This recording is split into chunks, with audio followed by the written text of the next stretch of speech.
Hello and welcome to the video on trapezoids and kites. By the end of this video, you should be able to identify a trapezoid and a kite and name the properties of each of those two objects. Let's start with trapezoids. A trapezoid is a quadrilateral with exactly one pair of parallel sides. So in quadrilateral ABCD, if AB and DC are parallel to each other and AD and BC are not parallel to each other, then this thing would be a trapezoid. Now when we talk about the different parts of trapezoids, you'll hear me say a few different things. You'll hear me say the bases of a trapezoid. Well, the bases of a trapezoid are going to be the two parallel sides. So in this case, it's side AB and side DC. You'll also hear me refer to the legs of a trapezoid. Well, the legs are the two sides that are not parallel to each other. Some people do get confused with the word base.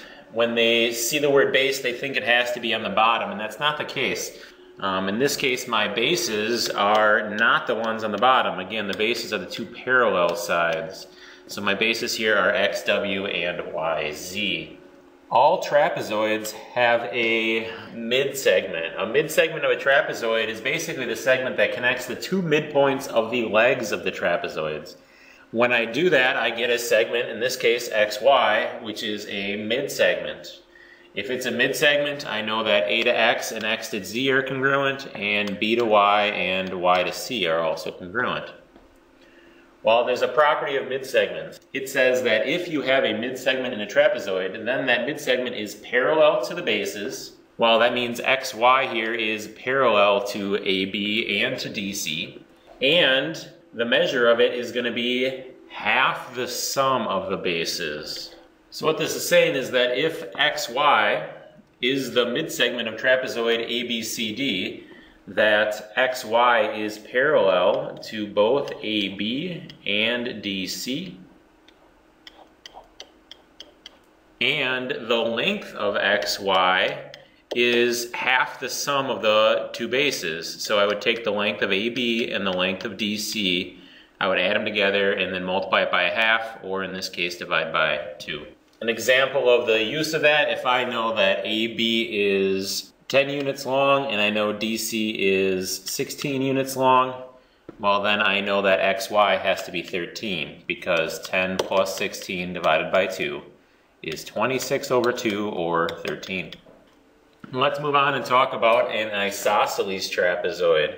An isosceles trapezoid is a trapezoid in which the non-parallel sides, so remember those were called the legs, in this case AB and BC, that those non-parallel sides are congruent to each other. If that's the case, then each pair of base angles are congruent to each other. By base angles, what I mean is both angles by the same base. So remember that AB was a base. Well, that makes angle A and angle B one set of base angles. And DC is the other base, which means angle D and angle C are the other set of base angles.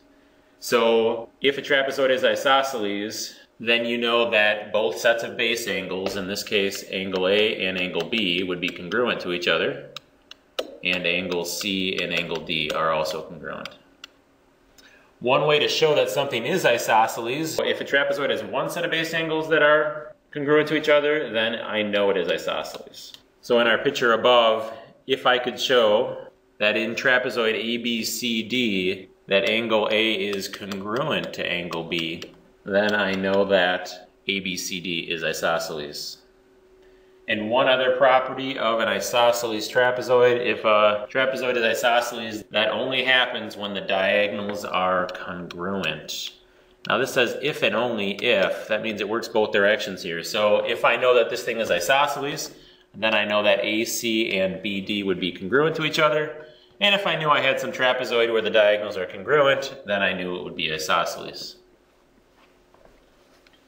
Let's also talk about a kite here today. A kite is a quadrilateral with exactly two pairs of consecutive congruent sides. What I mean by that is it does have two sides that are congruent to each other, but they're not the opposite ones like they were in a parallelogram. In this case, it's WX and XY being congruent, and WZ and ZY being congruent. It's not opposite sides that are congruent, but two in a row, consecutive ones. So if a quadrilateral is a kite, there's a few properties that it has. The first, its diagonals are going to be perpendicular. Well, that means that WY and ZX will intersect to form a right angle. Yet another theorem for kites, if something is a kite, then it has exactly one pair of opposite angles that are congruent. So in our picture here, the two angles that are going to be congruent are the angles that are between two non-congruent sides. So in our picture, that's angles ZWX and angle ZYX. Those two angles there would have to be the same size. Let's continue to fill in our Venn diagram here. We have filled this out a couple of different times. I'm going to just flat off leave off all the other shapes here and just focus in on quadrilaterals. So there is a bigger set of things here that are polygons. Inside that set of polygons, there is something called quadrilaterals. Inside the quadrilaterals, there was a set of objects called parallelograms. And in a previous video, we said that inside the parallelograms, there was a set of things called a rectangle and a set of things called a rhombus.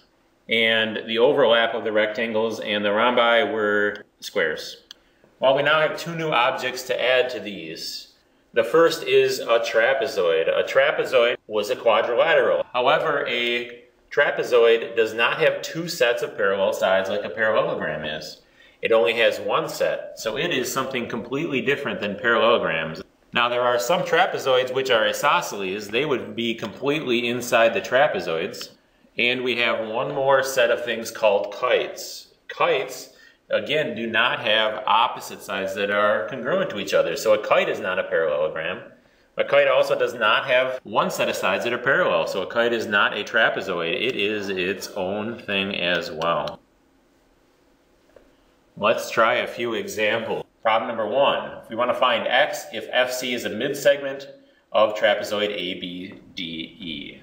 We learned earlier that the midsegment is half the sum of its bases. So I can do 30 plus 40, that's adding my bases together and dividing by 2. When I do that, I get 70 over 2 or 35 for my midsegment. We can also do this problem a little differently. If instead of asking, well, how long is the midsegment, they could ask you how long one of the bases is. Well, the problem is done pretty much the same way. You would add the bases together and divide by 2. When you do that, you get the length of the midsegment. I would then solve for x. In this case, I'm going to times by 2 on both sides to get 30 plus x is equal to 80. And then when I subtract the 30 from both sides, I get x is 50. Problem number 3, I have an isosceles trapezoid. So before I go any farther here, if I know that this is an isosceles trapezoid, I know one set of sides is parallel and the other one is congruent. I know that angle ABC is 110 degrees and the length of AC is 15 inches. We want to find the measure of angle DAB.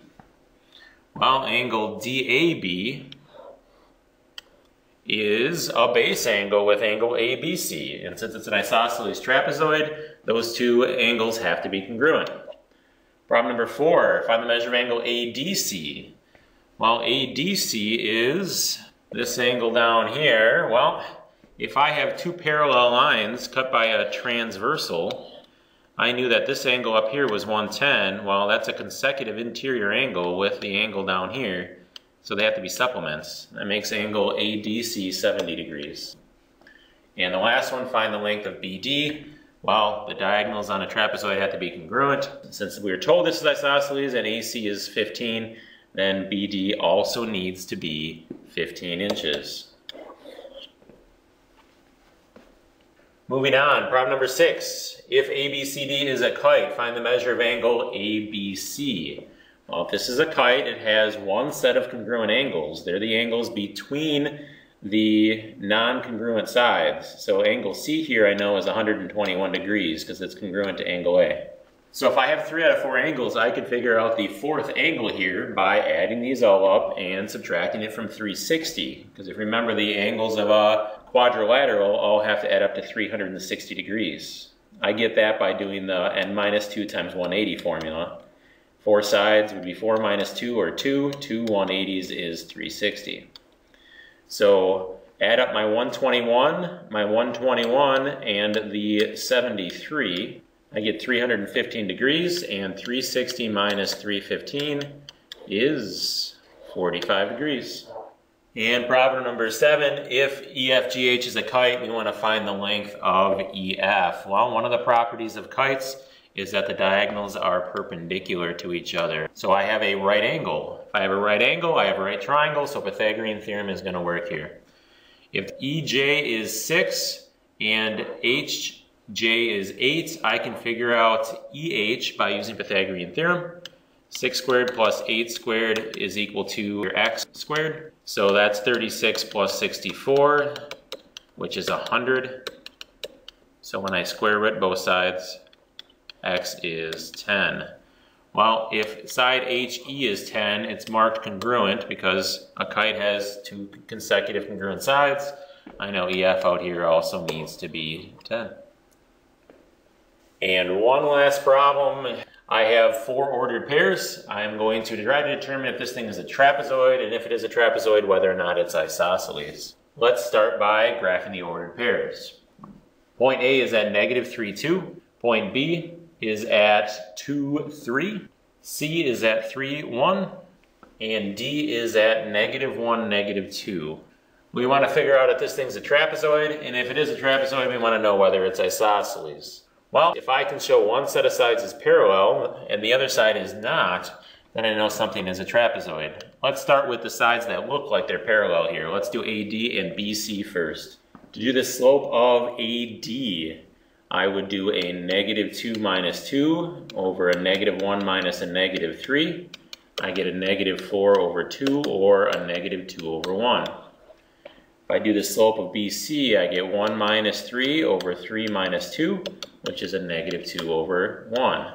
I have one set of sides that are parallel. Now at first glance you might say, hey, it's a trapezoid. Well, that's actually not quite the case yet. Just having one set of parallel sides is not enough to prove it's a trapezoid. This thing could still be a parallelogram if the other set of sides is parallel. So to show that this is a trapezoid, I actually need to show that the other set of sides are not parallel. So I need to do the slope of AB and DC as well.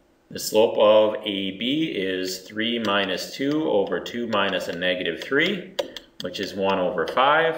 And the slope of DC is a -2 minus 1 over a -1 minus 3, which is a -3 over a -4, which is a positive 3/4. Well, it's pretty clear here that those are not parallel to each other. So since I have one set of sides that are parallel and the other set that's not, I now know I have a trapezoid. Well, now that we know it's a trapezoid, I can figure out if it's isosceles by doing one of 2 things. One of the properties, or one of the ways to prove something's a isosceles trapezoid, I could do the lengths of each diagonal and see if they're the same size. Or I could have just done the lengths of each of the non-parallel sides and show that they're the same size. Either way is going to be the same amount of work. You'll have to do distance formulas. Let's in this case just do these sides. So let's find the length of AB. To find the length of AB, you do the square root of 2 minus a -3 squared and 3 minus 2 squared. I get 5 squared, which is 25, plus a -1 squared, which is 1. So I get the square root of 26. And then I have to do that with the other side as well, with DC. And when I find the length of DC, I get a -1 minus 3 squared plus a -2 minus 1 squared. I get a -4 squared, which is 16, plus a -3 squared, which is 9. So that's the square root of 25, or 5. Since these turned out to be different lengths, as they're actually not congruent to each other, which means this is not isosceles. That brings us to the end of our video on trapezoids and kites. I hope you have a wonderful day.